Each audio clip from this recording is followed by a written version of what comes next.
And he should be requesting us to be there. And the governor of Illinois should be. Chicago is a disaster. And the governor of Illinois should say, President, would you do us the honor of cleaning up our city? We need help. They need help. They need help. So we may wait. We may or may not. We may just go in and do it, which is probably what we should do. The problem is, it's not nice when you go in and do it and somebody else is standing there saying, as we give great results, say, we don't want the military in. They need help badly. Chicago desperately needs help. Just look at the crime statistics. Look at the statistics that JD said about, even I didn't know it was that bad. That's terrible. But all I know is we're being celebrated because we went an entire week. Now it's 11 days. We went an entire week without a murder. And I said, boy, that sounds terrible. I didn't know how to, I actually made a speech. I didn't know how to say it because it's a great number. It's a great thing, but it sounds so bad. I mean, supposing you're from a foreign country, which is properly run and they don't have murders and things, right? So much, or in some cases, virtually at all. And you have somebody saying, I'm proud to announce that nobody was murdered in the capital of the United States this week. It sounds terrible, but Mr. President, Gavin Newsom, you mentioned Gavin Newsom on crime. Gavin Newsom, yes. Is there a federal mechanism you're hoping to use to fight back against his redistricting constitutional amendment, or is that? Well, I think I'm going to be filing a lawsuit pretty soon, and I think we're going to be very successful in it. We're going to be filing it through the Department of Justice. That's going to happen. And we're also going to be filing a lawsuit on blue slipping. You know, blue slips make it impossible for me as president to appoint a judge or a U.S. attorney because they have a gentleman's agreement. It's nothing memorialized. It's a gentleman's agreement that's about 100 years old, where if you have a president like a Republican and if you have a Democrat senator, that senator can stop you from appointing a judge or a U.S. attorney. In particular, those are the two, I guess anything, but those are the two that are very important. So we have numerous states where we have unbelievable people. Now, Jay Clayton was just approved in the Southern District, but he was so good. He was a top student, top schools, top everything, went to Sullivan and Cromwell, became the head of Sullivan and Cromwell, came down here, was Securities and Exchange Commission, ran it for 4 years during my term, impeccably, beautiful job. He did an incredible job. And we went to court, and the judges, Democrat judges, voted that he could. That's the only way you get by it. But generally speaking, you can't do that because you'll have judges from the other party. So Jay Clayton just got approved, and he's in, but he didn't get approved by the senators. He got approved by the court system in New York, which was a great thing. And I had a big victory in New York, I might add. I saved myself $500 million with a fake, corrupt attorney general, a really corrupt person with a corrupt judge who was disgraceful, and they're being mauled right now by everybody. It's so corrupt, and it kept business out of New York. Stuff like that, but the appellate division vacated all of that stuff that you read about, and we're going to do a big number on that whole thing. You can't have a corrupt court system. You can't have that. You have to have borders, and you have to have a free press. Otherwise, you don't have a country. But you'll be hearing about the blue slipping, because if you have not, you don't need two senators. You just need one Democrat senator with a Republican. The only person that I can get approved are Democrats or maybe weak Republicans, but we don't want that. But the only person I will be able to get approved in any of those states where you have a Democrat, I can't get a U.S. attorney. I can only get a Democrat U.S. attorney. And this is based on an old custom. It's not based on law, and I think it's unconstitutional, and I'll probably be filing a suit on that pretty soon. Yeah, please. During the campaign, you called Kamala Harris a communist, but the Biden-Harris administration, they never called for nationalizing a private company with the federal government like you're proposing with Intel. What do you say to some who say this is a bit hypocritical? And is this the new way of doing industrial policy? Yeah, sure it is. I want to try and get as much as I can. If people come in and they need something, as an example, as a real estate person, if I have an agreement and I have any form of a stopgap where I can stop somebody from doing something, right? I have a covenant and an agreement, and they come to me and they say, would like to do something, but you have us restricted. If I do that, they usually have to pay. Now, in the case of Intel, it was interesting, but I hope I'm going to have many more cases like it. Intel came in. I met with the gentleman. I had a lot of respect for him. He came in under a little bit of a cloud. I liked his story. I thought he was good. I think he really means to do a good job with Intel. I said, I'd like to ask whether or not you'd give, because the story, a lot of people said I invested in Intel. I didn't invest, but I invest my heart in it and my soul because I want the country to be strong. But I said, I'd like you to give 10% of Intel to the United States of America. Not to me, to the United States of America. And I said, if you have them as a partner, you have the United States as a partner, I think that would be a very good thing for Intel. And he thought about it a little bit different. And he said, I like that idea very much. We have a deal. And I just made $10 billion or $11 billion for the United States of America. And yeah, there will be other cases. If I have that opportunity again, I would do that. And then, you do have stupid people say, oh, that's a shame. It's not a shame. It's called business. If somebody's willing to give you 10% of a company and you're not paying for it, and I will tell you, with a company like Intel, as you know, it's had difficulty. I want them to do well. I want them to do well anyway, but I want them to do well in particular now. But isn't public ownership of a private company a new way of doing business in the business of the United States? Isn't that what you were sort of rejecting? So are tariffs. So as you know, the stock market went up almost 1,000 points on Friday. And it went up not because of this very, I think, terrible. Hello? Who's that? Who is that back there? All right, get out of the room. It went up because it was announced, CBO announced the numbers, and as you know, they gave no credit to tariffs. They said they made a mistake, that the trade deficit will be reduced because of Trump's tariffs, will be reduced by $4 trillion, right? Is that what they said, right? They said $4 trillion, and the market went up like a rocket ship because the tariffs are good. Well, tariffs aren't that usual. If the 7 wars I stopped, 4 of them were because of the fact that I had tariffs and trade.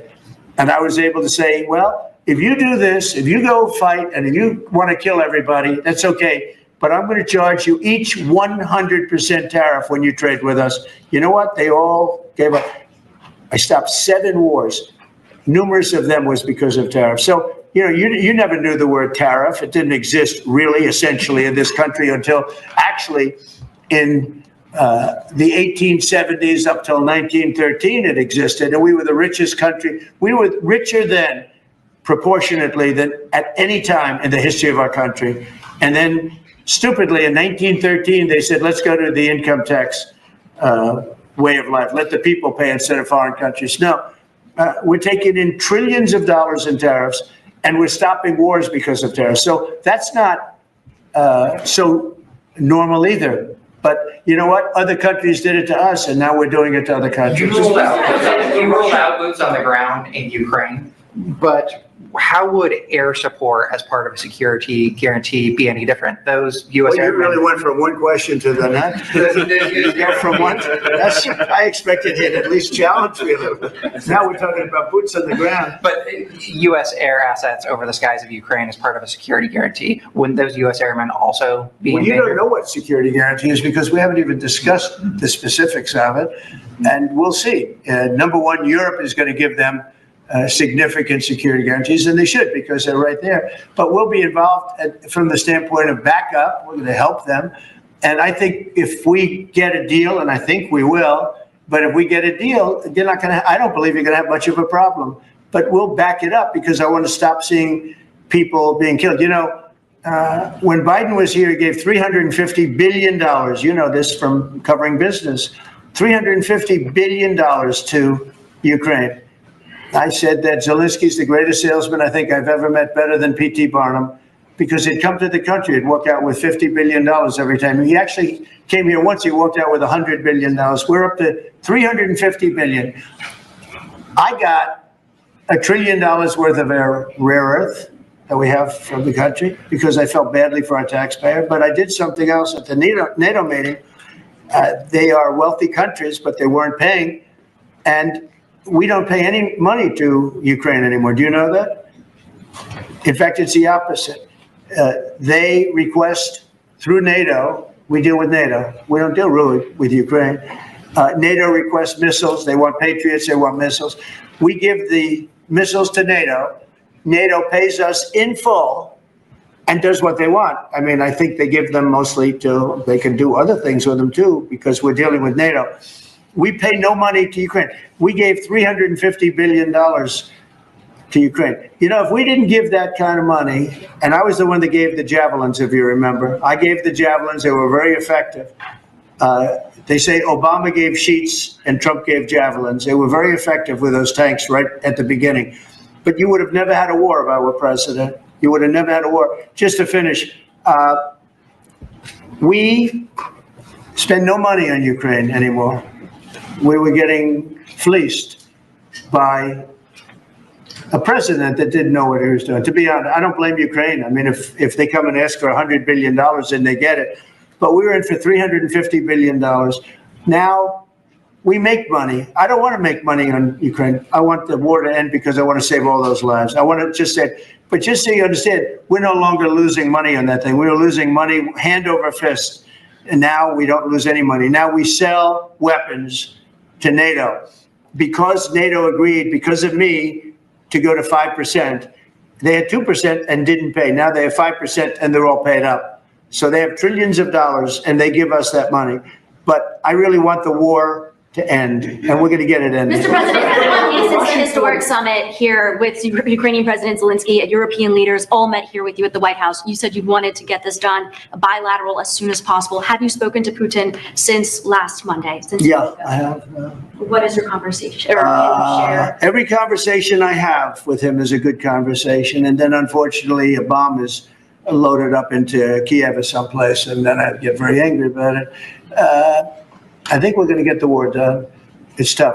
I thought that would be, of the 7 that I settled, I thought that would be the easiest of the group. See, you never know what's going to happen. You know, war, strange things happen in war. The fact that he went to Alaska, our country, I think was a big statement that he wants to get it done. That was not easy for him to go to Alaska, you know, for him to come here. But the fact that he showed up on a very successful, that was a very successful day for other things. Because, you know, we're also talking about missiles, nuclear. We're talking about a lot of different things. We're talking about limiting nuclear weapons. We'll get China into that. We have the most. Russia has the second most, and China has third. But China is way behind, but they'll catch us in 5 years. We would like to denuclearize. It's too much power. And we talked about that also. That's part of it. But we have to get the war over with. On Baltimore, sir. Thank you. On Baltimore, you said that you are going to have to reconsider bridge funding. Is that contingent on Westmore cleaning up the streets? No, we were very generous to him on a bridge. You know, a boat ran into a bridge and the bridge came down like I've never seen anything. The boat was just, it just shows you the mass of that boat, the power of that boat. You know, people were up on that bridge, painters. They were painting the bridge and they were watching it happen. And they thought they were very safe. They all died. They were painting the bridge. Can you imagine? And they watched the boat. The engines were off. And they watched the boat. And the power of that boat, the mass of that boat, went right through that steel, just like it was nothing. It's amazing. It's called mass. Mass is a big deal.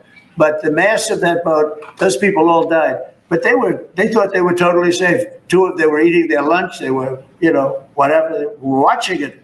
They could have gotten off. Somebody did a very good job. A police officer called in and said, close the bridge, and he did it with power. Get everybody off the bridge, close. That guy should get a medal because he stopped the bridge. A lot of people would have died. A lot more people would have died. The ones that died were the workers on the bridge. And they thought there was no danger because, you know, it's a big steel bridge. And it came down like toothpicks. It was incredible to watch that. It was just, and they died. They all died.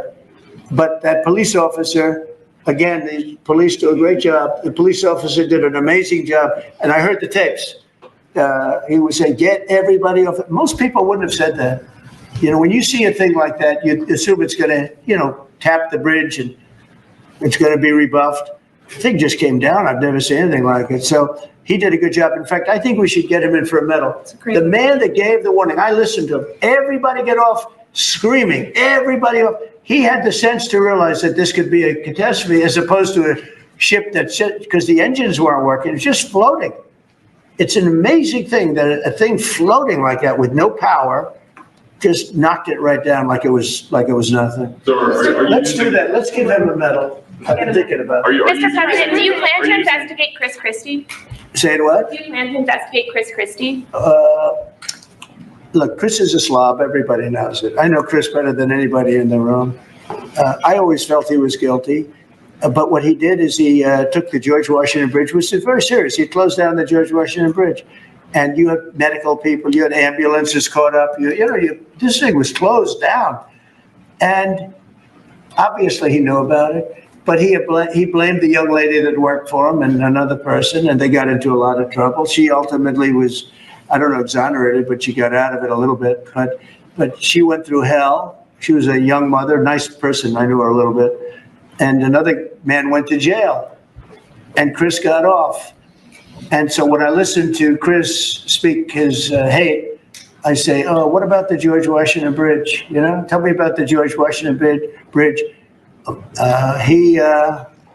He blamed other people, but he knew all about it. So no, I don't know if they want to look at it. It's not for me. If they want to look at it, they can. You could ask Pam. I think we have other things to do, but I always thought he got away with murder. Mr. President, do you plan to make an endorsement in the Texas Senate race between Ken Paxton and John Cornyn? Well, I'll make up my mind. I like them both. The worst situation I have is when I have two people that I get along with well. I hate it. And they all want the endorsement. You know, I'm almost 100% of the people I endorse win. It's a great honor. And I got, as you know, I got the largest vote in the history of Texas by far. Nobody's ever gotten more votes in the last election. I think in all the elections, the 3 elections, but they like me in Texas. So people are waiting for me, but I'd rather not comment on it right now. I like both guys. They're both friends of mine, and they're both good and very different. There's some talk among congressional Republicans about another reconciliation bill. Where do you fall on that, and what would you like to prioritize? Well, I don't want to do cutting. I want to save all the different things. I'm going to cut things that are unnecessary, but the one thing I said, and I gave my word, we're not going to hurt anybody on Medicaid, Medicare, or Social Security. And in fact, we're doing great on Social Security. We found 300,000 illegals on Social Security. We got them out. And, you know, things like that make Social Security very, very strong.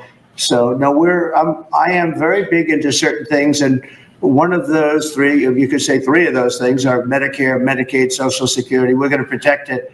And so we'll see how everything works out.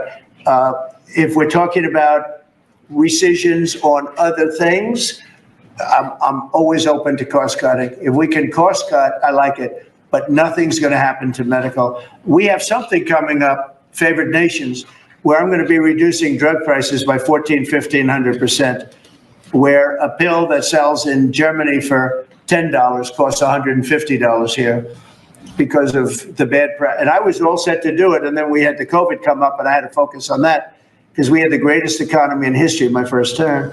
I will tell you that we are going to be doing numbers on the cost of drugs in this country that I'm not talking about a 20% decrease, which would be great. I'm talking about 1,000% decrease. We're talking about where a product would sell for $80 in Germany and $1,300 here. And we're not going to do that. We were subsidizing the entire world. And we're not doing it anymore. I informed the drug companies. I informed the world. And if the world wants to, if countries in the world don't want to go along, then I'm going to put tariffs on those countries, and we'll make more money. But they have to go along with it. So this is moving along rapidly. Dr. Oz is in charge, Bobby's group. and they're doing very well. And we're getting great cooperation from the drug, because the drug companies know it's unfair. You know, for years they'd say, well, we had to do research and we had to do, I said, I don't care. You had to do research for these other countries also. They are ready to go, and I'm ready to go. And you know, if I pull that off, there's no way a Republican will lose an election. There's no way. All right, one more question. Steve. Back to Ukraine. Watch this guy. He's the nicest guy I know, and he asks the most vicious questions. Why do you think President Putin is so reluctant to meet with President Zelensky? Because he doesn't like him. He doesn't like him. You know, they don't like. I have people I don't like. I don't like to meet with them. Sometimes they do like to meet with people I don't like. So how do you get them together? They don't like each other, really. And if we had a real president instead of a guy that got in there with a fraudulent election, if we had a real president, that war would have never happened. Putin actually said, if Trump were president, it wouldn't have happened. Happened for a lot of reasons. Happened because of Afghanistan. When he saw how incompetent Milley was and all these guys were, I think he said, well, this might be, because it was the apple of his eye. It would have never happened if I were president. Mr. President, you have built a relationship with Russian leaders and also North Korean leaders. As they are getting closer, how would that affect your diplomatic approach? Well, I have very good relationships with Kim Jong-un, North Korea. I mean, a lot of people would say, oh, that's terrible. No, it's good. In fact, someday I'll see him. I look forward to seeing him. He was very good with me. We had 2 meetings. We had 2 summits. We got along great. I know him better than you do. I know him better than anybody, almost, other than his sister. His sister knows him pretty well. No, I know him well, and I got along with him. You know, I'm not supposed to say I really like him a lot, because if I do that, I get killed in the fake news media. But I got along with him very well, and we had no problem. If at the time Hillary Clinton won the election, you would have had a nuclear war. You would have had a nuclear war. We're not going to have a nuclear war. Once that happens, it's over. We're not going to have a nuclear war. No, but Kim Jong-un will meet at some point. I look forward to it, actually. But do you notice that since I came into office, you haven't had a problem with him? Hasn't been, you know, he tests lots of rockets. He does have great capability, I will say that. But I think a lot of good things are happening for our country, a lot of really good things. And the thing we're here today to talk about is crime, and specifically in D.C. I am so proud of what these people, every one of them, what they've done in D.C., because to literally stop crime on a button. I'd walk down that street right now. If I were, friends of mine are going out to dinner now. They haven't gone out to dinner in 4 years. They were afraid. They were petrified. Half the restaurants closed because nobody could go because they're afraid to go outside. Now those restaurants are open, and new restaurants are opening up. It's like a boom town. It's a great thing to see, and I'm very proud of the people behind me. Thank you very much, everybody. Thank you guys. Thank you guys. Thank you guys. Well, thank you very much. It's a very important day for many reasons. We've had a lot of important days lately, but this is a meeting and a group of people that are doing an unbelievable job in a thing called crime, and in particular, violent crime. Today, we're going to be discussing it. And I watched as a very incompetent mayor from Chicago said, well, what do they know? They only arrested 9 people. I said, 9 people? We didn't arrest 9 people. We actually arrested a total of well over 1,000 people. We took hundreds of guns away from young kids that were throwing them around like it was candy. We apprehended scores of illegal aliens. We seized dozens of illegal firearms. There have been 0 murders. It sounds sort of terrible to say. It's embarrassing. I did this over the weekend. I'm making a speech, and I acted like I was so proud. As I said, we've had 0 murders in the last week. And some of these people were from foreign countries. They said, that doesn't sound so good. And I said, well, it doesn't sound good, but Washington was the most dangerous place in this country. And now, you know what? It's probably the safest place in our country. Everyone's starting to come here. The restaurants now you can't get in. Many of them closed because they couldn't open with crime. Everybody before me is happy what I'm doing. Most of you won't say that because you're radical left. The newspapers are so dishonest. The press is totally dishonest, but that's all right. We've gotten used to it. And we won in a landslide, so they obviously lost their power. I mean, it's impossible to imagine that when you get 97% negative stories, purposely negative stories, even though you've done 97% positive things, that they could that you could win an election in a landslide, winning all 7. Think of it, all 7 swing states, winning by the popular vote by millions of votes. We had a fantastic, the best is your districts out of 3,000 districts. I guess we won 3,500. We won 2,750 and they won 500. And that's to me the best of all. And we had tremendous in every way, the election. And it's hard to believe you can do that when you have a corrupt media. But many of you are corrupt, and it's nothing we can do about it. But we keep winning, and we're going to keep winning. And this whole story on crime is incredible that the Democrats wouldn't be with us. So the mayor of Chicago, I watched him this morning. He said, Trump doesn't know what he's talking about. He only apprehended 9 people. Well, number one, that's false. It's thousands. We'll get into that. But more importantly than anything, we took guns away. We have some of the worst career professionals out of the country already. They've been taken out of the country, and some are in solid confinement because these were killers. We arrested some very bad people. And in the last 11 days, again, I hate to say it because it sounds so ridiculous, but in the last 11 days, we've had no murders. And that's the first time that's taken place in years, actually years. We always have a murder a week. They call it a murder a week. You come here from Iowa, you come here from Indiana, you come here from Idaho, because you're so proud of your country, you love your country, and then you get murdered. Your son gets murdered, your daughter gets murdered, you get murdered. See the media, you get murdered. Many of you have been mugged in Washington, you just don't want to talk about it. And I know that every time I do this with you, you almost everything, but every time I do this with you, people are saying to yourselves, he's right, and then you write a negative story. But we are doing an incredible job. The people behind me are amazing. We're working very well with the Washington police, as you know. The DC National Guard is unbelievable. We're also getting tremendous help from Secret Service. And we are at a point where Washington is booming again. People are pouring in like we haven't seen for years. Nobody wanted to come here. They didn't want to come here and get murdered. I have a friend of mine who has a very successful son. And I said, where is your son going to be this weekend? He said, he's going to Washington with his friends. I said, really? Yeah, he's wanted to do it for 4 years, but he couldn't do it because it was so unsafe. And he's a tough kid, too. It's so unsafe. And he ended up staying 3 nights, going out to restaurants all 3 nights. He said it was so beautiful, so peaceful, because all the criminals are either arrested or they're hiding. And we're finding the ones that are hiding.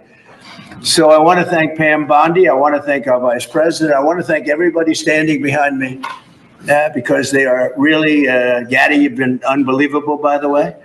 They have done an unbelievable job. They're working 24 hours a day. And Washington, D.C. is now in great shape. I'm going to be working with Clark Construction, which is by far your biggest construction company. And we're going to also beautify Washington. We're going to rip down the broken medians, fix them. We're going to put asphalt on the roads. We're not ripping them apart like these stupid people do. They rip a road down to the dirt, and then they spend 5 years in building the new one, and then it starts settling. You know, the whole thing is so crazy. And they'll spend hundreds of millions of dollars on a road. I'll spend about $2, and it'll look better. So we're going to be replacing medians. We're going to be replacing much of the asphalt in the road, which in the city, which is in bad shape. We have great stripers. We have great contractors, but we have to let them do the thing. The Congress has said that they'll give us whatever money is needed to fix up the Capitol. This is the Capitol. And we're not going to spend a lot. It's going to go fast, and it will be spotless. And we want it spotless for the World Cup and for the Olympics. You saw the World Cup was here the other day. And come to think of it, there's your trophy for the World Cup. In fact, it's solid gold. That's actually solid gold, so heavy that some of the people in this room wouldn't be able to lift it up. I think what I'm going to do is place it right above the angel, right over there. That's solid gold, too. We're going to put it right up there. Look at that.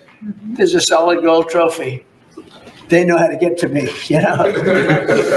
I like the angel better, to be honest with you. So we're going to sign, and then we'll take a few questions, and we'll tell you how good a job we're doing. We want to go from here to other places, but I was telling some of the people that in a certain way, you really want to be asked to go. You know, I hate to barge in on a city and then be treated horribly by corrupt politicians and bad politicians, like a guy like Pritzker. He ought to spend more time in the gym, actually. This guy is a disaster. Gavin Newsom's a disaster. When we went, we saved Los Angeles. You wouldn't have been able to have the Olympics in Los Angeles. You're barely able to have it now. They did lose 25,000 houses to a fire that should have never occurred because they didn't let the water come down from the Pacific Northwest, which you guys don't want to write about. I had to break into the water supply to let the water down. And even now, we want more. We can have much more. It's less than half of what should be coming in. I don't know, they have a political thing about it. It's like the craziest thing I've ever seen. But I don't like going to a town, a city, place, a state, and then be criticized by some corrupt or incompetent governor where crime is rampant. Like, take a look at DC. Crime was rampant. It was at the all-time worst. It got really bad during the Biden 4 years. And then I have a mayor stand up and say how crime has reached a 30-year low. 30-year low. People are being killed left and right. And it's not a 30-year low. Think of it. So for 11 days, there's been no murders. The record goes back years where that's happened. They haven't seen that happen in years. And then people stand up, and instead of thanking us, which they should do, and she's not that bad. She's better than most. But, you know, you have people, I watched in Illinois, Chicago, Illinois is a disaster. I have property there. It's a disaster what's going on in Chicago. And you get Pritzker, he's violating our rights. I think this is another men and women's sports thing. I think this is one of those, you know, they call them 80-20 issues. I call them 97-3. I think the Democrats better get smart. And, you know, politically, I hope they don't. But actually, in terms of love for the country, I hope they do, because it will be good to work together. So I'm thinking about, you know, when I have some slob like Pritzker criticizing us before we even go there, I made the statement that next should be Chicago, because as you all know, Chicago's a killing field right now. And they don't acknowledge it. And they say, we don't need him. Freedom, freedom. He's a dictator. He's a dictator. A lot of people are saying maybe we like a dictator. I don't like a dictator. I'm not a dictator. I'm a man with great common sense, and I'm a smart person. And when I see what's happening to our cities, and then you send in troops, instead of being praised, they're saying you're trying to take over the republic. These people are sick. But I'm really saying, and I say this to all of you, in a certain way, we should wait to be asked, because they have cities that are so under control, you know, out of control. So we go in and fix it. They take the full credit for it, and they go out and say, I heard it this morning.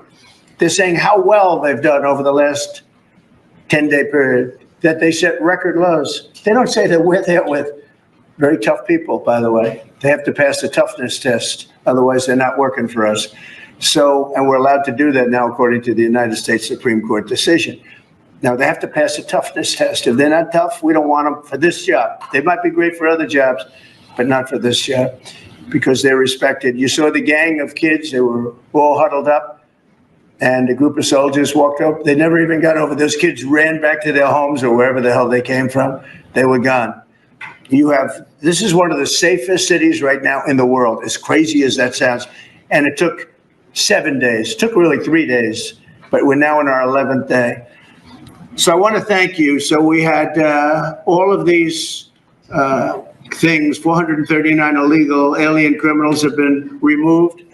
And we have 6 known gang members, some of the worst leaders of gangs anywhere in the country, MS-13 and Tren de Aragua. We have 2 missing children that have been recovered. They thought they were gone. We brought them back to the family. The family started crying. They couldn't believe that they saw their child again. 49 homeless encampments have been removed. Like, we have the head of South Korea coming in a little while, the president, and he drives down the street. Already, as people have told me, he said, what happened? It's so clean. We always came here, it was filthy dirty with homeless and papers all over the road. That's the other thing. Those roads are swept immaculate, but they're going to be much better in a few months when we put a topping on them. They're going to look like they're brand new. We'll get rid of those rusty old medians that have been crashed into 1,000 times, and they don't fix them. They just let them, they lay them down on the road, and they sit there for months. But we don't do that. We don't run things. We run things like we run this. We like clean, we like beautiful, and we like safe, and that's what we're getting. So I'll start signing the executive orders. To me, this is a very, very big deal. One of the executive orders has to do with cashless bail. That was when the big crime in this country started. And I can tell you who did it, when, but I don't want to do that because others followed pretty quickly. But that was when it happened. Somebody kills somebody, they go in, don't worry about it, no cash, come back in a couple of months, we'll give you a trial. You never see the person again. And I mean, they kill people and they get out. Cashless bail. They thought it was discriminatory to make people put up money because they just killed 3 people lying on a street. Any street all over the country, cashless bail. We're ending it, but we're starting by ending it in DC, and that we have the right to do through federalization. Okay, let's go. Could I Yes, sir. ask you to say exactly what this is? Of course. So as you've consistently identified, sir, cashless bail policies are a key driver of the disorder we see on city streets all over America. Catch and release system allows criminals to keep going back out onto the street and reoffending. What this executive order does, it charges your attorney general with identifying jurisdictions all over the country that have cashless bail policies, and then it withholds or revokes federal funds and grants that are flowing to those jurisdictions to ensure that we're only supporting the people who have reasonable common sense policies around crime. So what area does it cover?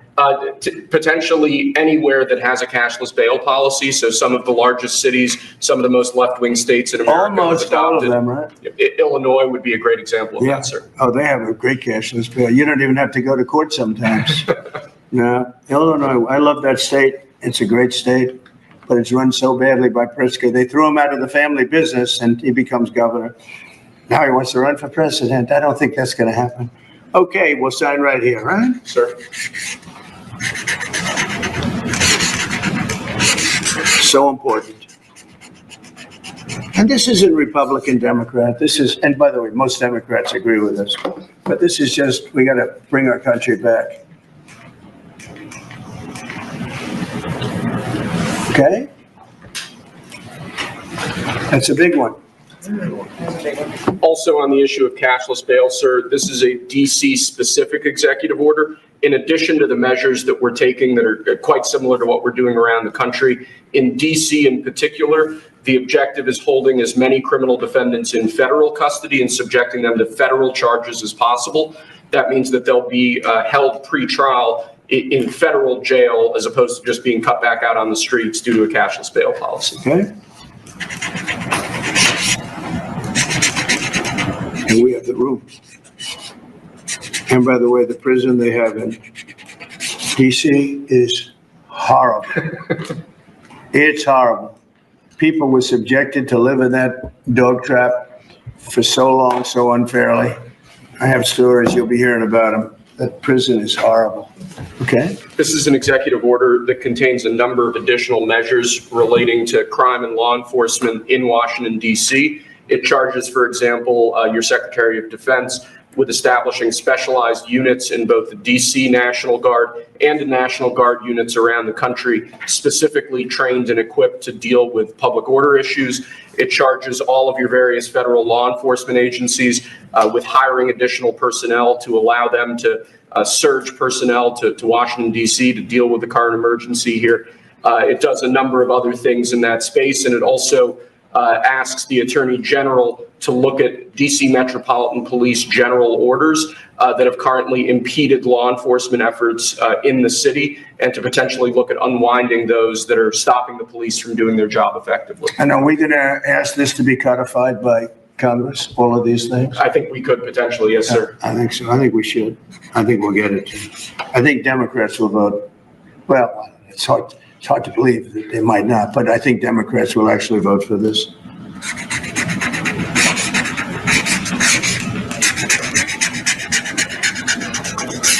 There's no auto pen that can do that. Right? Look at that, Pam. Is that a good signature?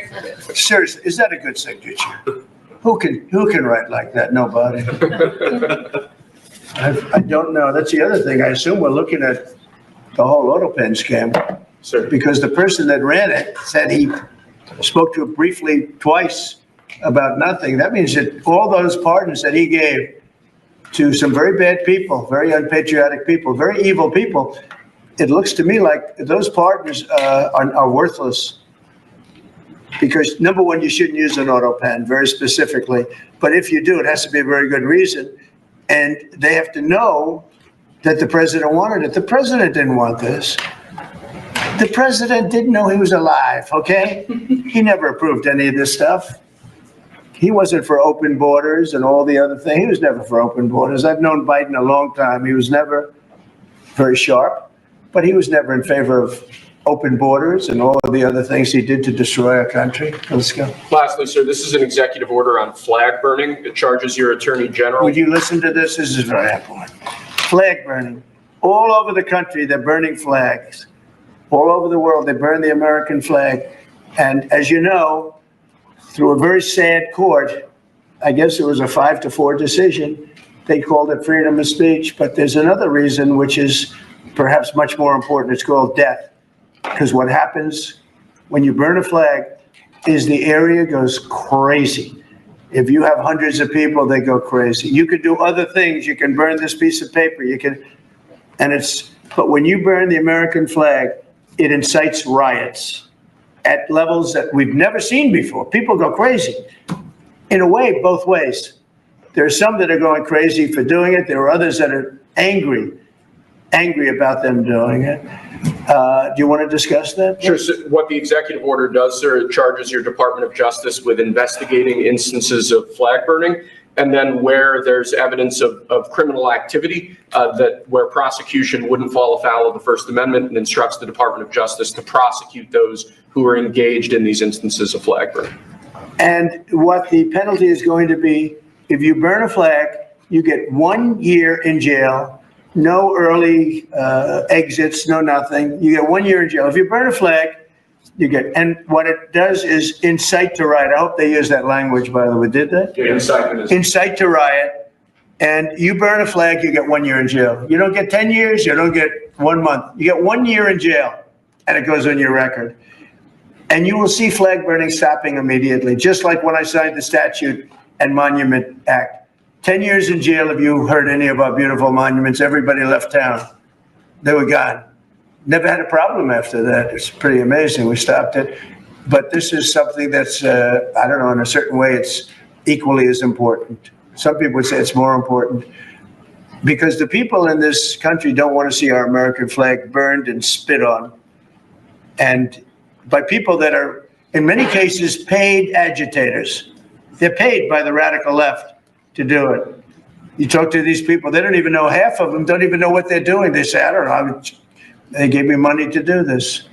I see the same things that you do. They're bad people. They're trying to destroy our nation. That's not working because I think our nation now is the most respected nation anywhere in the world by far. You saw that with the European leaders on Friday.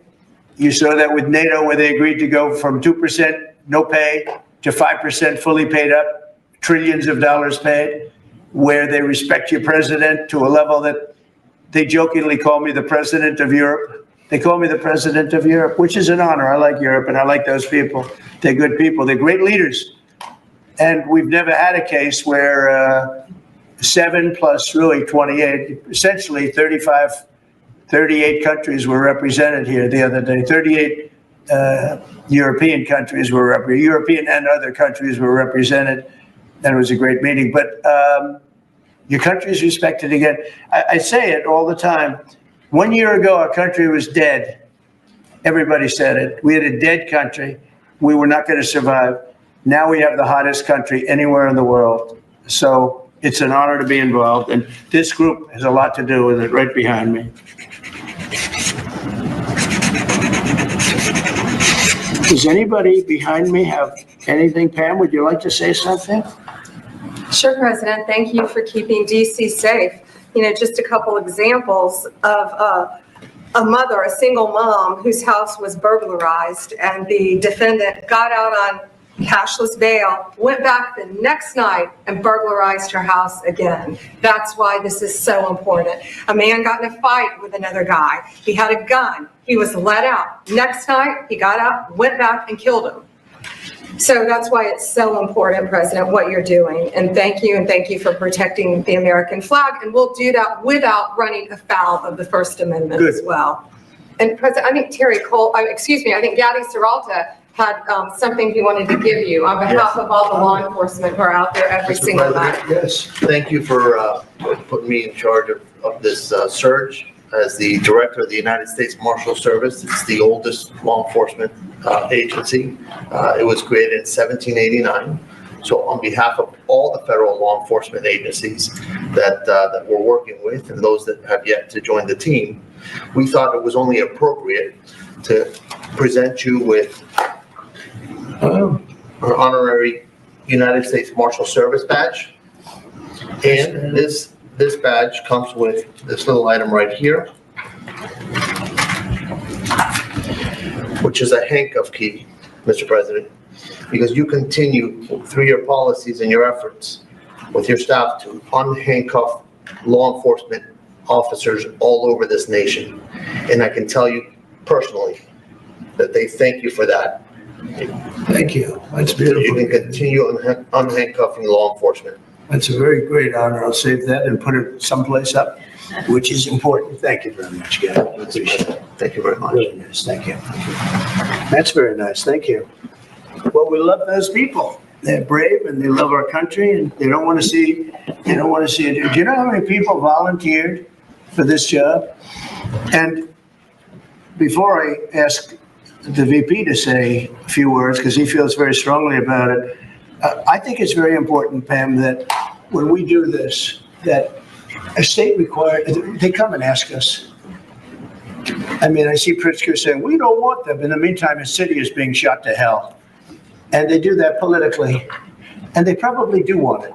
If we didn't go to Los Angeles, you would literally have had to call off the Olympics. It was so bad. And the sheriff and the law enforcement people, but the sheriff said, and he came out very strongly, he said, if we didn't have these people, we were not able to control it. Now, 4 days later, after we had it totally under control, we did that quickly. He changed his tune a little bit. Well, I think we could have done it, they were dead. If we didn't send in the troops, Los Angeles was dead, the Olympics was gone, the World Cup was gone, everything was gone. We did a great job. And Newsom, he's an incompetent governor. But I think people should want us to be there because otherwise all they'll do is complain as we do our job. So we'll have to think about that, okay? We go in, like in Washington, we go in and the people that are here that have been doing, I don't want to say terrible because she happens, she's a nice woman, I guess. I don't care about if she's nice, I really don't care. I want her to do, I'd rather have her be horrible, but do the job. But we come into Washington and we have the 11 best days they've had here in 2 centuries. I mean, they've never seen anything like it. Let's go 2 decades. In over 20 years, they haven't seen anything like what happened. And now they're out there saying, we don't have crime in Washington. Well, that's true. For 11 days, you don't have crime. But before that, everybody was getting hit and mugged. And you people could not walk to your office without security. That's how unsafe it was. So I think we should really let them have their city, let their city go to hell, and when they come and beg us to help. The only problem is we want to save it for the people, because the people want us there. The people here, 95% of the people here want us. The real people, not the people you find. I don't know where you find these people. You have one person that has a broken nose. Where'd you get it? Well, I was mugged. Good. Do you want to see Trump here with? No, I don't want. The woman has a broken nose. She got mugged.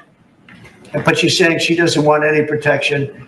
It's all made up fake news. It's just fake news. I don't know where you find these people. Anyway, would you say a couple of words, please? And then I'm going to ask JD to say something. You have done an unbelievable job in a short period of time. Thank you, Mr. President. Highly recommended by you know who, right? Yes, sir. You want to say his name? Mr. Youngkin, Governor Youngkin. Yes, sir. We stole you from Governor. He called me. Right. He called me. Glenn Youngkin called and he said, "I have somebody who's really fantastic." And based on that recommendation, here you are. You've done a fantastic job. I appreciate it. Thank you, Mr. President. Thank you. Go ahead. The men and women of the Metropolitan Police Department are back. They enjoy doing their job again. They feel the ability to go out and be law enforcement officers. They feel that they're connected to their communities again. They are making a difference. Thanks to you, Mr. President, and our federal task force, you are making DC safe once again. Thank you, sir. It's going to get better and better. Well, it can't get much better. There's no crime. I read where crime is down 89%. I said, really? Who are the 11%? Okay, there's no crime. JD, please. Yes, sir. Well, thanks, Mr. President. Thanks to the incredible team here. You know, I want to echo something the president said, where you say there have been murders in a couple of weeks in D.C., and it doesn't sound good, but then you talk to local law enforcement, and I didn't realize that this town averaged one murder every other day for the last 20, 30 years, which means that in 2 short weeks, the president and the team have saved 6 or 7 lives, people who would have been killed on the streets of DC, who are now living, breathing, spending time with their families, because the president had the willpower to say no more. We're not going to give the streets of DC over to vagrants and robbers and murderers. And the last point I want to make, sir, to your point about we want people to welcome us, to ask us, because look at Governor Pritzker in Illinois, or Governor Newsom in Los Angeles, or Governor Moore in Maryland. They are angrier about the fact that the President of the United States is offering to help them get their crime under control than they are about the fact that murderers are running roughshod over their cities and have been for decades. Why are Democrat governors angrier about federal law enforcement helping clean up their streets than they are about the fact that those streets need to be cleaned up to begin with? It shows a real sickness in the head. And I agree with the President of the United States. I think most Democrats, rank and file, nobody likes crime. Republicans don't like crime. Democrats don't like crime. Independents don't like crime. Why are Democratic governors doing everything in their power to make crime easier to do in their cities? It doesn't make an ounce of sense to me. But, Mr. President, I appreciate you being willing to help. And I hope these governors take you up on the offer, because we should clean up all of America's streets. It's the right of every American to live in safety and comfort in their community. And we've got the people to do it. They're signing up like they've never signed up before. Our military, as you know, during the campaign, nobody was signing up. We were way short of their goal, we were understaffed. Nobody wanted to be in the military. Nobody wanted to be a policeman. Nobody wanted to be a fireman. They didn't want anything to do with the country. We had an incompetent, grossly incompetent president who frankly should not have been there. He should have never been there. The damage he did to this country is incalculable. I mean, just what he has done. So much of our effort are getting murderers and jailbirds and people out of this country who are drug dealers at the highest level. So much of the energy of people that he let in, it was an unforced error. But I don't think they think it's an error. But I don't believe he believed it. It was the radical lunatics that surrounded this guy at this desk, who are brilliant people, but with the wrong philosophy. There were some brilliant people, but they're evil people, and they're going to be brought down. They have to be brought down because they really hurt our country. But we're getting it back very quickly. And I'll tell you something, our country's now it's stronger. I think we're more respected than we've been respected in 100 years. It's a whole different ballgame. JD, could I ask you, Yes, sir. You gave a stat on murders here. What were the numbers? You said in a short period of time, how many people were murdered? Local law enforcement told me, sir, that in the past 20 or 30 years, DC has averaged a murder every other day. That's, 200 murders a year, 150, 250, but about every other day, a person has been killed on the streets of Washington, DC. We've been doing this for 2 weeks. 0 people killed. That's real lives saved that the media and frankly, the entire Democratic Party should be saying, thank you for saving lives instead of attacking the President of the United States for doing so.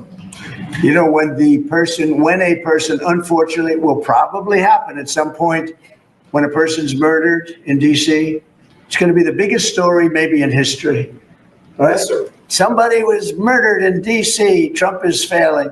No, we're not failing. We have a safe city. This is maybe the safest city in America right now. That's how good it is. And it would be nice to be appreciated. These people eventually, they're going to have to be appreciated for what they're doing.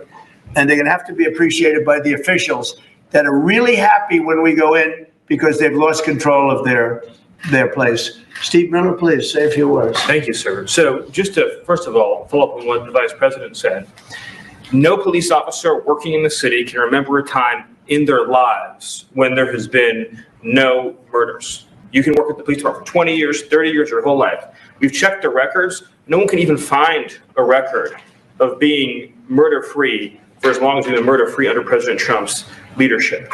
Additionally, and the president spoke about this before, we've uncovered, in the process of uncovering, a massive scandal in Washington, D.C. with the doctoring of crime stats. And the Department of Justice, under the Attorney General, is leading the effort to uncover this. But when we ultimately share the results, it will stun you. The extent to which, even though D.C. had the worst crime in America, honestly measured, it dramatically understated how bad it was. There's even accusations that murders and homicides were reported as accidents instead of murders. I mean, this is how severe the manipulation of the crime data has been in the city, and it will all be uncovered and it will all be brought to light. You know, I've had a chance to spend some time, as has everyone here, with the police officers in the city. Members of the public are going up to them and thanking them, just overflowing with gratitude, because for the first time in their lives, they can use the parks, they can walk on the streets. You have people who can walk freely at night without having to worry about being robbed or mugged. They're wearing their watches again. They're wearing jewelry again. They're carrying purses again. People have changed their whole lives in this city for fear of being murdered, mugged, and carjacked. It is a literal statement that President Trump has freed 700,000 people in this city who were living under the rule of criminals and thugs. And the last thing I'll say is that under the efforts of Terry, to my left and many here, what they found also is that the street criminals here in Washington, D.C. were doing business directly with the transnational criminal cartels, the foreign terrorist organizations. So not only was the city being run by these criminal thugs, but they were working with some of the most dangerous terrorist organizations on the planet to traffic weapons and drugs into this city. And what we are uncovering every day is shocking to us, and we look forward to sharing all the results with you. But President Trump, your leadership has uncovered some of the great public safety scandals of our life, and now because of you, people are safe and free for the first time ever in this city. Thank you very much, Steve. You know, in Los Angeles, Beverly Hills is, you know, a great place. I have a house there. I had a house there. I used to stay a lot of time, spend a lot of time there, and a great place. Do you know that I have friends, they leave their trunk open for their car because they know they're going to be vandalized. They don't want the trunk ripped off in order for them to steal what's in the back. They leave the doors open so when they go in to steal the radio or whatever they take, that they don't rip off the door. They leave the doors totally open so the criminals, when they go and open the door, they'll have to break the windows and kill the car in order to steal whatever it is in the car that they're looking for. And that's at a level that nobody's ever seen before. Nobody lives like that. I have another friend, he has a garage, and in order to save his garage door, he leaves it open so that people can just walk into his garage, take whatever they want, and leave. But all the cars so many cars, I've been told this by many people, stars, big people, they leave their doors open so the doors aren't destroyed by these criminals. All over Los Angeles, this is taking place. And you know that. I mean, you've heard that. Christy, could you say a few words? Sure. Well, Mr. President, I think one of the most impactful statistics that you used today was of the 1,000 arrests that have happened already so far, 439 of them were illegal criminals, which means they never should have been in this country to begin with. That they were in this country, invaded over our southern border or our northern border or maritime seas, and then they committed crimes against the American people. So by getting those individuals incarcerated, we've stopped those violent crimes from happening here in the city. And sir, they do. Exactly like Stephen was talking, they have ties to cartels. They have networks across this country and other cities. So by what you're doing here is going to have a ripple effect in Miami, in Chicago, in other cities, because you're grabbing those networks and giving us information and targeting information to go and get more criminals across this country. So thank you for the work that you're doing. We have ICE and CBP, Federal Protective Services, Secret Service, HSI, all of our officers are working with all the other agencies every day here in DC, and they're so proud to have this kind of partnership. So we're so glad that you're letting them do their jobs again. And I don't know if you've heard, sir, but the recruitment campaign for ICE, when we were going to hire 10,000 new officers, we've got over 130,000 people that have applied and raised their hands and said they want to work with ICE. So no matter what the fake news says or what the media says about ICE not having support, they've got incredible support from the American people. People want to join them and help them do what they're doing to make America safe again. So thank you for that. I was going to say that our recruitment drive, so it was dead. During the campaign, they couldn't get, every story was The Army can't fill up. The Marines, none of them could fill up. They were way behind. We couldn't get anybody to go into the military, couldn't get any police. We've just set records on everybody wants to be in. Everybody wants to go in. And we're taking incredible people. I mean, the level of, because of the Supreme Court, it's based on merit. It's all based on merit now. It's not based on anything else. You got to, if you need strong people, you have to get strong people. It's all based on merit. But we're setting records in the Army, Navy, Air Force, Marines, the Coast Guard. One of my favorites, because I happen to have created it, Space Force. We're very proud of Space Force. It's amazing what it's doing. We're leading in space now. China was killing us. Russia was beating us. China was killing us. We're now killing China. We are leading in space by a lot because of Space Force. So we're very proud. But everybody wants to go in. We went from not, and you know how bad that is for the spirit when every story that you were writing a year ago was that nobody wants to go into the military anymore. And if you're in the military, you know how deflating that is? You go and be a family. Nobody wants the job that you have. Well, now it's the opposite. Everybody wants to be there. And that includes police and fire and everything else. You've done a good job. Thank you, sir. You're stopping a lot of wars. just the presidents we're stopping. We've stopped 7 wars.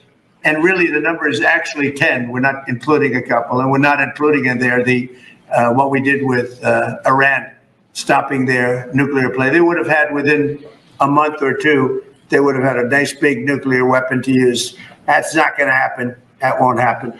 Pete, go ahead, please. Yes, sir. Well, Mr. President, thank you very much for your leadership. And the Defense Department is proud to be a part of this task force. Just like we have been down at the southwest border, where crossings are at 0. We've got national defense areas where we're working with Border Patrol to secure the southern border for the American people. Just like Los Angeles, where ICE officers deserve to do their job without being attacked, we're really proud to be a part of defending the nation's capital and ensuring it is safe and beautiful and working with law enforcement. And Mr. President, let me tell you, the morale of the troops getting out there talking to them, they love this mission. They're grateful to be doing it, whether they're DC National Guard or other state National Guards. And at your direction as well, sir, it's just common sense to make sure they're armed as well. And so we're rolling out ensuring they're armed, capable of defending themselves and others if need be, supporting law enforcement, and we're proud to be there, sir. Well, look at the mission you just accomplished with Iran. 36 hours back and forth, flawless. Every bomb hit its target. They went right down those chutes, dark at night, no moon, no nothing. Every target, every bomb went right down. They have a chute that goes right down deep into the mountain. And they shouldn't have put ventilation in, I can tell you, because we use that for our advantage. But what they did, and we had the pilots and even the people that took care of the planes, we had a whole group of people at the White House a couple of weeks ago. And, I didn't realize this, but they said, we've been looking at their predecessors, and then these were the pilots. They said, we gave them beautiful medals. And I'll show you the medal. Gave them a medal just like this. See? Just like that. They were so happy. We gave a lot of them out for that. It was an incredible job. We had 52 tankers. People don't realize, so that they could refuel. We had many fighter jets, F-22s, F-35s. We had many. It was an amazing operation. It was flawless. Compare that to the operation when they went in with the helicopters crashing and everyone running around the desert, and the prisoners being taken. And that was Jimmy Carter. And what a horrible thing. This was the exact opposite. This was the exact opposite of what they did in leaving a very, very nice place. The Taliban runs a tough operation in Afghanistan. And I think it was the most embarrassing day in the history of our country. That was Biden. I was leaving, and we would have left through strength, tremendous strength. We would have had we would have kept Bagram, which is the air base, one of the largest runways in the world, one of the most powerful. You could land anything on it, many, many feet thick. You don't build them that way anymore. You can't. But we left it, and now China's occupying that air base. This was the most incompetent administration in history, the Biden administration. And you're just lucky that they lost, because if they won, you wouldn't have a country anymore. And so, Pete, you started up by saying the Department of Defense. And somehow it didn't sound good to me. It didn't sound good. Defense. What are we defense? Why are we defense? So it used to be called the Department of War. And it had a stronger sound. And as you know, we won World War I, we won World War II, we won everything. Now we have a Department of Defense with defenders. I don't know. If you people want to, standing behind me, if you take a little vote, if you want to change it back to what it was when we used to win wars all the time, that's okay with me. All right? That's coming. You let me know if you want to do it. I think Department of War. It just sounded bad. He said, sir, on behalf of the Department of Defense. Defense. I don't want to be defense only. We want defense, but we want offense too, if that's okay. So you'll make a decision. But, as Department of War, we won everything. We won everything.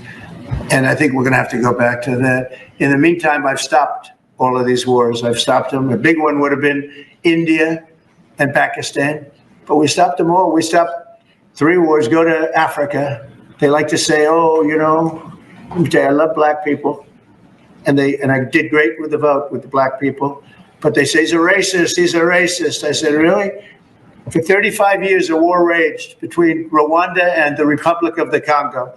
And it was a vicious war. 9 million people were killed with machetes, largely. Hatchets, machetes. That went on for more than 30 years, but 34, 35 years. And I stopped it. In fact, the presidents are coming in a week or two to sign we have the foreign ministers, it's all signed, the war stopped. But I got it stopped and saved a lot of lives. The Congo, it's deepest, darkest Africa. I got that war stopped. Nobody else could have done that. We did a lot of jobs. We did a lot of wars were stopped that nobody thought would even be possible. And I'll tell you what, the war with India and Pakistan, that was the next level. That was going to be a nuclear war. They already shot down 7 jets. That was raging. And I said, you guys want to do trade? We're not doing any trade. We're not doing anything with you if you keep fighting. You get 24 hours to settle it. They said, well, there's no more war going. And I used that on numerous occasions. Trade. I used I used whatever you had to use. But we got 7 of them stopped. And the one I thought would be easiest, frankly, was going to be Russia and Ukraine. But that turns out to be some big personality conflicts. It's one of those things. But we're going to get that stopped eventually. We're going to get that stopped too. 7,000 soldiers died last week. Think of that, 7,000. I usually say 5,000, but 7,221 soldiers died last week in the fight between Ukraine and Russia. And they're not our soldiers, but they're souls. They're living souls, and they leave their homes and they wave to their parents, and their parents are so proud as they leave in a beautiful uniform, and a week later they get their head blown off by a drone. New form of military. It's a whole new form of fighting. So I would just like to thank the people that are behind me. Thank you very much. You've done a fantastic job. I appreciate it very much. We're doing a real job, and I'm so proud of DC. I passed it 2 days ago, and all the garbage is off the streets. It's terrible. I came in a month and a half ago. I'm driving down and I see garbage all over the place. The streets were a pigsty. Like I won't use the city's names, but you know what I'm talking about. There are plenty of them outside of this country and inside of this country. Baltimore is a horrible, horrible deathbed. It's a deathbed. I know Governor Moore said, oh, he wants to take a walk with me. He meant it in a derogatory tone. I said, no, I'm the president of the United States. Clean up your crime and I'll walk with you. But it's tremendous crime. But he was trying to be derogatory. He doesn't have what it takes.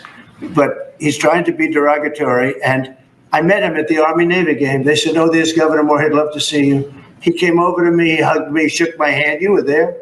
He said, sir, you're the greatest president of my lifetime. I said, well, it's really nice that you say that. I'd love you to say it publicly, but I don't think you can do that, so it's okay. But no, sir, you're doing a fantastic job. I want to just shake your hand. Thank you very much, Governor. That was it. And then every time I see him on television, he's knocking the hell out of me. So, but that's all right. It's called politics. But Governor Moore's he's doing a bad job. Newsom's doing a bad job. All of their potential candidates are doing a bad job. I can't imagine Pritzker being even a candidate, but somebody said he is. He can't do the work, can't do the job. He's not temperamentally suited. So I just want to thank you all for being here. Do you have some questions? Yeah, Mr. President, is the Pentagon, and maybe the Secretary of Defense can weigh in too, is the Pentagon preparing for military deployment to Chicago? And with what you said there, are you waiting for the government? We're ready to go anywhere. We have a full complement of great human beings. We're full. You know, our military is full. We were way empty 1 year ago. Now we're full. So we can go anywhere on less than 24 hours notice. Are you waiting for the government? And we're doing a lot to interdict, to stop drugs from coming in too. We have ships out on sea. You know, we have nobody coming through our border anymore. Nobody. Doesn't that feel good to know that you don't have prisoners coming in and, you know, killers, murderers? We had 11,888 murderers come in, led in by the Biden administration. Many of them have been captured, but we still have a couple of thousand that are out there. Some of them, 50% of them killed more than one person. Okay, but a lot of them have been captured. What they've done to our country, these people that circle this moron that we had behind this desk, what they've done to our country is unthinkable. It's unthinkable. I mean, if you think so much of our time is devoted to correcting a problem that all they had to do is say, close the borders. Remember when he said, well, I have no power to close the border. I have to go back and get an act from Congress. I didn't get an act from Congress. I came in, I said, close the borders. And Tom Homan, who's not here, has been fantastic, Christy, right? Yes. Tom Homan is great. He is a fantastic man and respected by everybody. But I said, Tom, close the borders. Christy, close the borders. The borders were closed. We didn't go to Congress and get permission. We just closed the borders. And in the last 3 months, hard to believe this one too, in the last 3 months, we've had 0 people come into our country illegally through the southern border. Nobody would have said that's possible. Yeah, please. Thank you, Mr. President. Today, MS-13 gangbanger and human trafficker Kilmar Abrego Garcia turned himself into ICE in Baltimore. Do you have any comment on this? And why are the Democrats so emotionally attached to this man who beats his wife and is part of a terrorist organization? Because they think he's going to be good for votes, and I think he's very bad for votes. These people are deranged. He's not good for votes.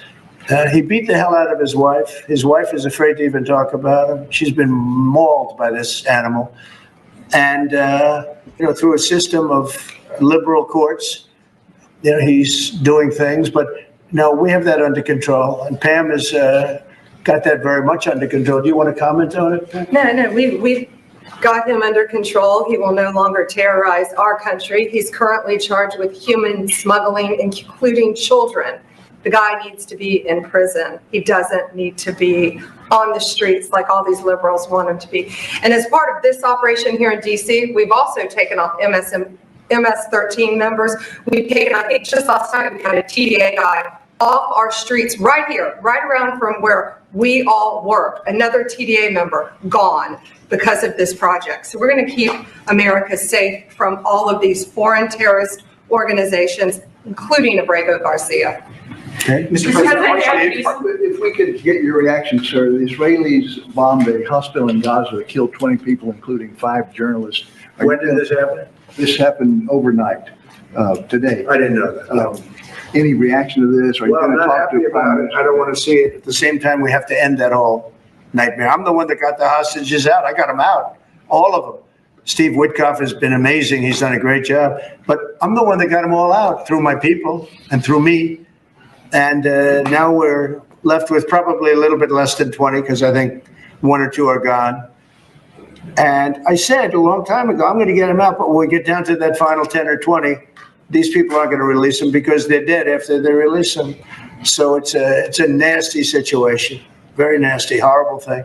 Yes. Mr. President, could you please elaborate on your post on South Korea? What were you referring to? Well, I heard that there were raids on churches over the last few days, very vicious raids on churches by the new government in South Korea, that they even went into our military base and got information. They probably shouldn't have done that. But I heard bad things. I don't know if it's true or not. I'll be finding out. As you know, your new president's coming in just a couple of hours coming here. I look forward to meeting him. But we won't stand for that. We just won't stand for that. Yes. Are you prepared to order National Guard troops, though, into American cities if those governors don't request the federal deployment? I am, but I also think that, look, Chicago, everybody knows how bad it is. Everybody standing there knows. We know. You don't have to be doing any studies. They should be saying, please come in. Pritzker should be saying that. You know, I did a favor for Christy Whitmer.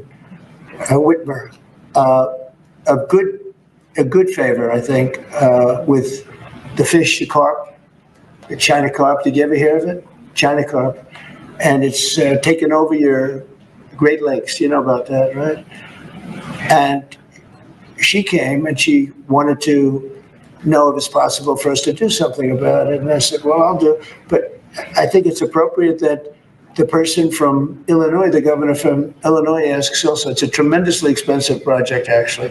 It's invasive. It's horrible what's happened. And we can do it with GSA and various people, but we can do it. We're going to just have to see what happens, okay? We're going to have to see what happens. But you have the legal authority. But the governor of Michigan came, was very respectful, asked for it.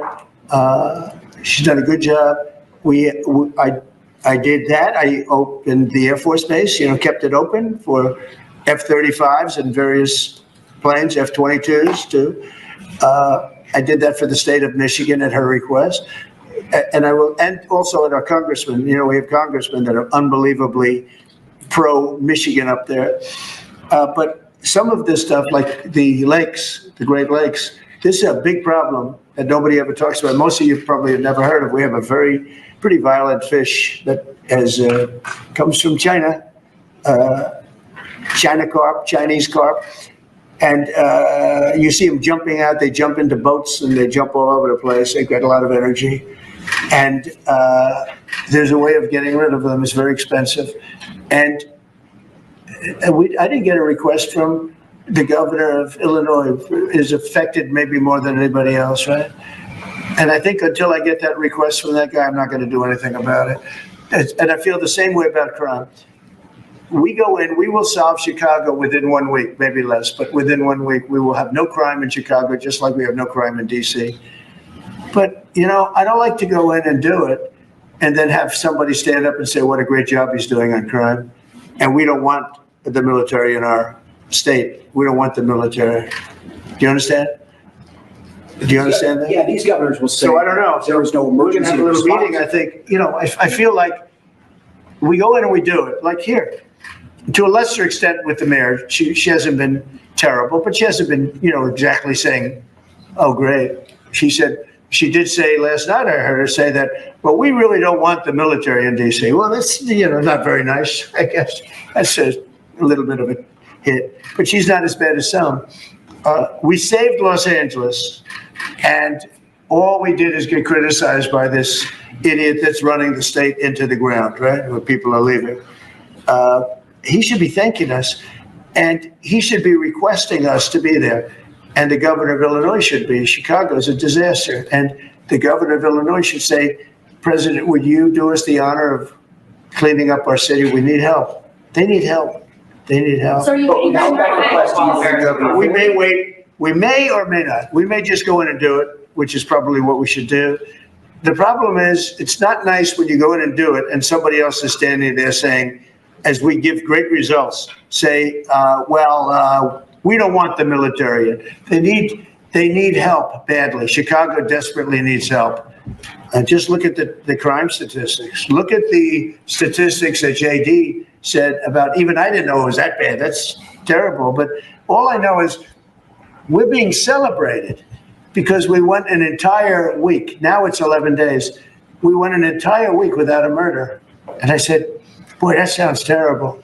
I didn't know how to actually made a speech. I didn't know how to say it because it's a great number. It's a great thing, but it sounds so bad. I mean, supposing you're from a foreign country, which is properly run and they don't have murders and things, right? So much, or in some cases, virtually at all. And you have somebody saying, I'm proud to announce that nobody was murdered in the capital of the United States this week. It sounds terrible, but. Mr. President, Gavin Newsom, you mentioned Gavin Newsom on crime. Gavin Newsom, yes. Is there a federal mechanism you're hoping to use to fight back against his redistricting constitutional amendment, or is that? Well, I think I'm going to be filing a lawsuit pretty soon. And I think we're going to be very successful in it. We're going to be filing it through the Department of Justice. That's going to happen. And we're also going to be filing a lawsuit on blue slipping. You know, blue slips make it impossible for me as president to appoint a judge or a U.S. attorney because they have a gentleman's agreement. It's nothing memorialized. It's a gentleman's agreement that's about 100 years old, where if you have a president like a Republican and if you have a Democrat senator, that senator can stop you from appointing a judge or a U.S. attorney. In particular, those are the two, I guess anything, but those are the two that are very important. So we have numerous states where we have unbelievable people. Now, Jay Clayton was just approved in the Southern District, but he was so good. He was a top student, top schools, top everything, went to Sullivan and Cromwell, became the head of Sullivan and Cromwell, came down here, was Securities and Exchange Commission, ran it for 4 years during my term, like impeccably, beautiful job. He did an incredible job. And we went to court, and the judges, Democrat judges, voted that he could. That's the only way you get by it. But generally speaking, you can't do that because you'll have judges from the other party. So Jay Clayton just got approved, and he's in, but he didn't get approved by the senators. He got approved by the court system in New York, which was a great thing. And I had a big victory in New York, I might add. I saved myself $500 million with a fake, corrupt attorney general, a really corrupt person with a corrupt judge who was disgraceful, and they're being mauled right now by everybody. It's so corrupt, and it kept business out of New York. Stuff like that. But the appellate division vacated all of that stuff that you read about, and we're going to do a big number on that whole thing. You can't have a corrupt court system. You can't have that. You have to have borders, and you have to have a free press. Otherwise, you don't have a country. But you'll be hearing about the blue slipping, because if you have not, you don't need two senators. You just need one Democrat senator with a Republican. The only person that I can get approved are Democrats or maybe weak Republicans, but we don't want that. But the only person I will be able to get approved in any of those states where you have a Democrat I can't get a U.S. attorney. I can only get a Democrat U.S. attorney. And this is based on an old custom. It's not based on law, and I think it's unconstitutional, and I'll probably be filing a suit on that pretty soon. Yeah, please. During the campaign, you called Kamala Harris a communist, but the Biden-Harris administration, they never called for nationalizing a private company with the federal government like you're proposing with Intel. What do you say to some who say this is a bit hypocritical? And is this the new way of doing industrial policy? Yeah, sure it is. I want to try and get as much as I can. If people come in and they need something, as an example, as a real estate person, if I have an agreement and I have any form of a stopgap where I can stop somebody from doing something, right? I have a covenant in an agreement, and they come to me and they say, would like to do something, but you have us restricted. If I do that, they usually have to pay. Now, in the case of Intel, it was interesting, but I hope I'm going to have many more cases like it. Intel came in. I met with the gentleman. I had a lot of respect for him. He came in under a little bit of a cloud. I liked his story. I thought he was good. I think he really means to do a good job with Intel. I said, I'd like to ask whether or not you'd give, because the story, a lot of people said I invested in Intel. I didn't invest, but I invest my heart in it and my soul because I want the country to be strong. But I said, I'd like you to give 10% of Intel to the United States of America. Not to me, to the United States of America. And I said, if you have them as a partner, you have the United States as a partner, I think that would be a very good thing for Intel. And he thought about it a little bit different. And he said, I like that idea very much. We have a deal. And I just made $10 billion or $11 billion for the United States of America. And yeah, there will be other cases. If I have that opportunity again, I would do that. And then, you do have stupid people say, oh, that's a shame. It's not a shame. It's called business. If somebody's willing to give you 10% of a company and you're not paying for it, and I will tell you, with a company like Intel, as you know, it's had difficulty. I want them to do well. I want them to do well anyway, but I want them to do well in particular now. But isn't public ownership of a private company a new way of doing business in the business of the United States. Isn't that what you were sort of projecting? So are tariffs. So, as you know, the stock market went up almost 1,000 points on Friday. And it went up not because of this very, I think, terrible, hello? Who's that? Who is that back there? All right, get out of the room. It went up because of something much different. It went up because it was announced, CBO announced the numbers, and as you know, they gave no credit to tariffs. They said they made a mistake, that the trade deficit will be reduced because of Trump's tariffs, will be reduced by $4 trillion, right? Is that what they said, right? They said $4 trillion, and the market went up like a rocket ship because the tariffs are good. Well, tariffs aren't that usual. If the 7 wars I stopped, 4 of them were because of the fact that I had tariffs and trade.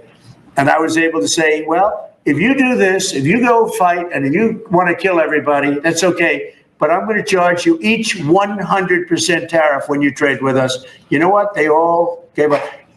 I stopped 7 wars. Numerous of them was because of tariffs. So, you know, you never knew the word tariff. It didn't exist really, essentially, in this country until actually in the 1870s up till 1913 it existed. And we were the richest country.